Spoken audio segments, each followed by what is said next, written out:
Okay, here I am, a la natural. Yesterday was my day one on the Quarantine 15 reboot. I know a lot of you are actually starting today. So I just want to give you a couple heads up. If you're brand new to this, it's a little scary.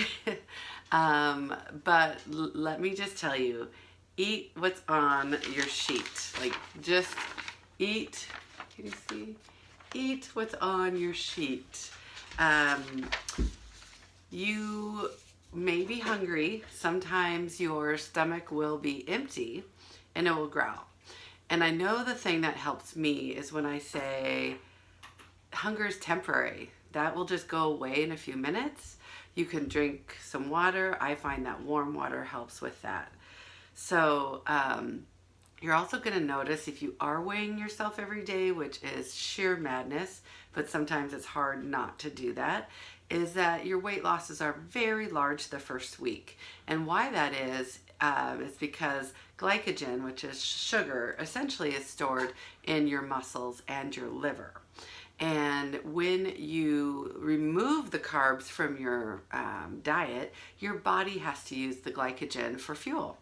And every molecule of glycogen is attached to a molecule of water. So, for example, I'm generally an 8-pound loser for the first week because I have a lot of muscle mass. So 4 pounds of glycogen and 4 pounds of water.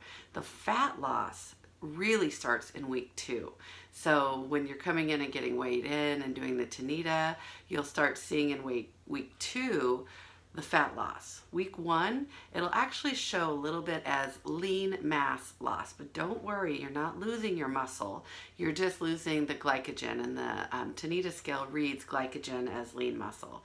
So your coach is gonna keep an eye on that, make sure that you're consuming enough protein, not exercising too much, so that you preserve your lean mass and only burn fat. So every morning, I start out with a vanilla ready-made cinnamon. I steam it and I add 2 shots of espresso. So that's always my breakfast, regardless of what the sheet says. So just so you know, you can still have your coffee. You can make it into a meal. There's a lot of things that you can incorporate. I've been doing this since 2010. I am a massive resource for you, so you can just reach out. You can also post a video of how your day went. I think we'd all like to share in this community. We've all struggled with our weight, and having this team behind us to help will go a long way. So, by the way, I did step on the scale and I have lost several pounds in the last 24 hours because of the whole glycogen water situation. So, onwards and downwards.